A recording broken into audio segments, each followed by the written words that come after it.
Christ is the king, and one day every knee will bow and recognize it, because he's not just my king, he's king of the universe.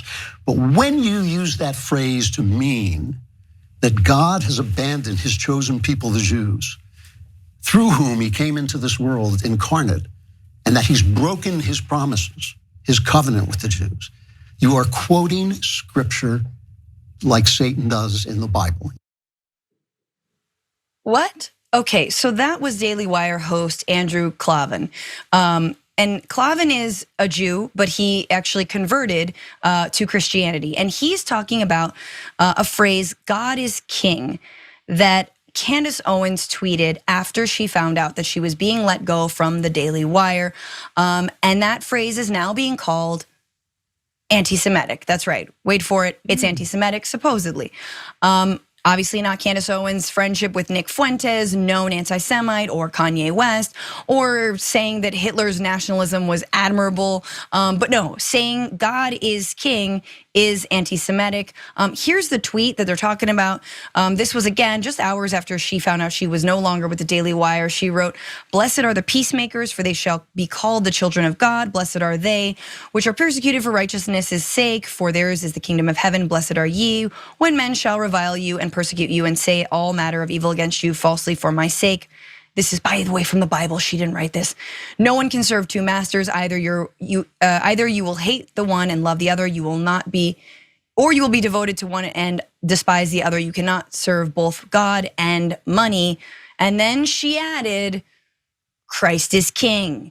And this apparently is the problem. I apologize. It wasn't God is king. It was Christ is king. Okay. Now here is Klavan, his full comments on why Christ is king is anti-Semitic. He can't quite get there. Take a listen. You know, when I did this, by the way, the priest who baptized me said, Christians won't accept you. You'll still be a Jew. And I said, well, I am. That's my race. I'm a Jew. I'm proud of my race. It's a great race. It's done many, many great things, including write the Bible. And, I am a Jew. But that hasn't happened at all. Christians have welcomed me with open arms, except this Christ the King, anti-Semitic crowd. Christ is the king. And one day every knee will bow and recognize it, because he's not just my king, he's king of the universe. But when you use that phrase to mean that God has abandoned his chosen people, the Jews, through whom he came into this world incarnate, and that he's broken his promises, his covenant with the Jews, you are quoting scripture like Satan does in the Bible. You are quoting scripture to your purposes, and that to me is specifically wicked. What? Christ is king means what? Whoa, okay, whoa. I'm still super unclear, but don't worry, because CEO of the Daily Wire, Jeremy Boring, that's right, that's his name, Boring, has explained it all to Twitter, saying, quote, how is saying Christ is king anti-Semitic? The same way anything becomes anti-Semitic when it's used for the purpose of expressing anti-Semitism. It's like asking, how does a shovel become a murder weapon when it is used to murder someone? This isn't hard. A shovel is not innately a murder weapon. Saying Christ is king is not innately anti-Semitic. It's all about how a thing is used. Then he continued, saying eat some cornbread is not racist if I say it to my 3-year-old when she's refusing her dinner. If I say it as a response to X posts by black commentators, I don't like it. It has taken on a meaning beyond what is innate. Okay. A lot of mainstream media don't give you honest news. We do. You know why? Because of you. Paid membership on YouTube makes all the difference. Hit the join button below and you become the hero that sustains us. And then he keeps going again with some weird religious mumbo jumbo stuff. I believe Jeremy Boring, again, is a Christian himself, but he says, so one must be cautious of how one uses the name of God. God will not be mocked. Invoking him in vain self-promotion or to troll Jews or to attack your political rivals is to carry forth his name in vain. Jesus Christ is king, sure enough, king of heaven and of earth, king of Jew and Gentile alike. Yet a bruised reed he will not break, and a faintly burning wick he will not smother. So do not use his name as a cudgel to bash those in whom the light of God yet flickers. Sir, this is a Wendy's. This is the most Wendy's a Wendy's has ever been. This is the next level. And what I hate about this entire story is I'm feeling that tingle, and that's the tingle of don't make me defend Candace Owens, which I hate that tingle. Hate that, because we all know, again, the real reason that Candace Owens was let go and the real reason she's being called anti-Semitic now as opposed to before is because she's calling out Israel's actions in Gaza, calling them genocide, lamenting at the death of children. Again, if you guys need a refresher, this was back in November. Candace Owens comes this quicker than some friends of mine, says no government anywhere has the right to commit genocide ever. There's no justification for genocide. I can't believe this even needs to be said or is even considered the least bit controversial to state. I hate you for being right, Candace Owens. This is very painful. But Waz, Christ is king. And again, none of it makes sense because I actually don't think it makes sense to them. So if I'm reading what they're saying correctly, one, this is a bunch of fascinating aspects of it. But I think ultimately what they're saying is that we know her problem was with Ben Shapiro.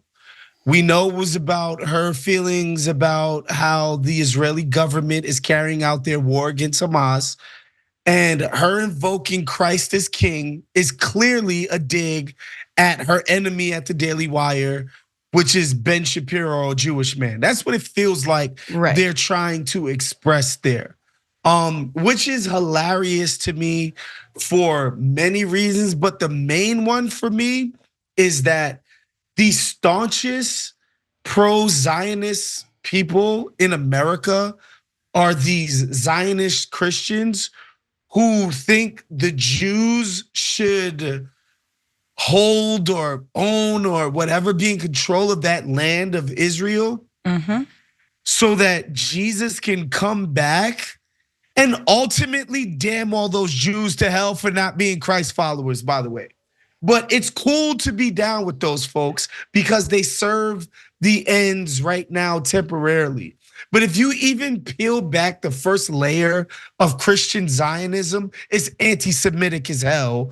They think those people are gonna be damned to hell because they don't love Jesus, but they need Jesus to come back. So they need those people to be over there in Israel and Palestine. It's just a hilarious sort of jujitsu and gymnastics these people have to do in order to even support some of this crazy thinking. Well, and which is somehow was not anti-Semitic. Like the idea that all the Jews need to own all the land in Israel or in Palestine. It's totally normal. That's super normal so that they can die or convert is super, that's not anti-Semitic just because I want them to die or convert. Well here, okay, lastly, because I have to play this for you because this guy fascinates me. Andrew Klavan, who I didn't know was a thing. He, I guess, converted before the second coming of Christ.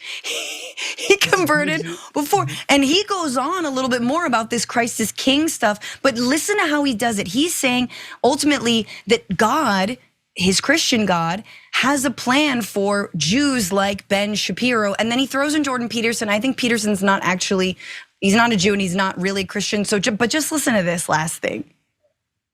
You know, Christ is love, Christ is truth. Christ is the logos of the moral order. You follow love, you follow truth, you follow the moral order. You will find yourself ultimately at Jesus Christ's door. I don't worry about Ben and Jordan Peterson one little bit.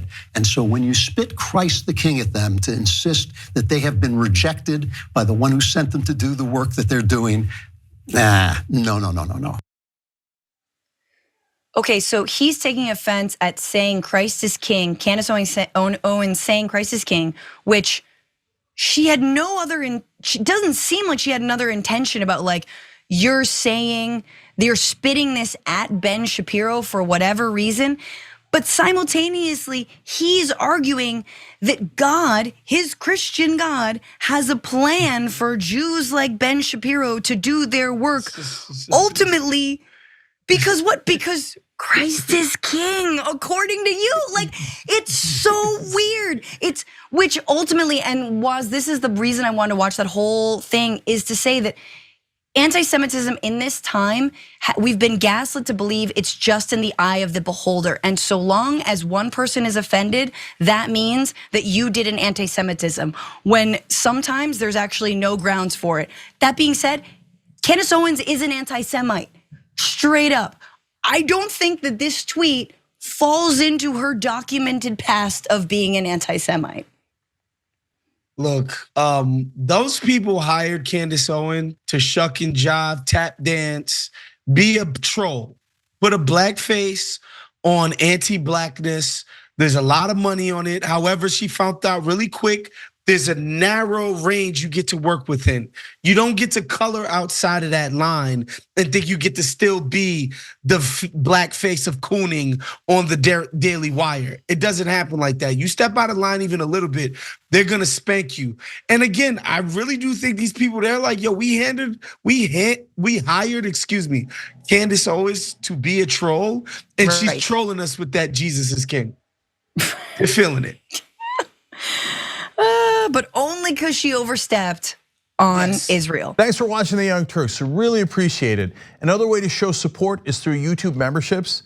You'll get to interact with us more. There's live chat emojis, badges. You've got emojis of me, Anna, John, JR. So those are super fun. But you also get playback of our exclusive member-only shows and specials right after they air. So all of that, all you gotta do is click that join button right underneath the video. Thank you.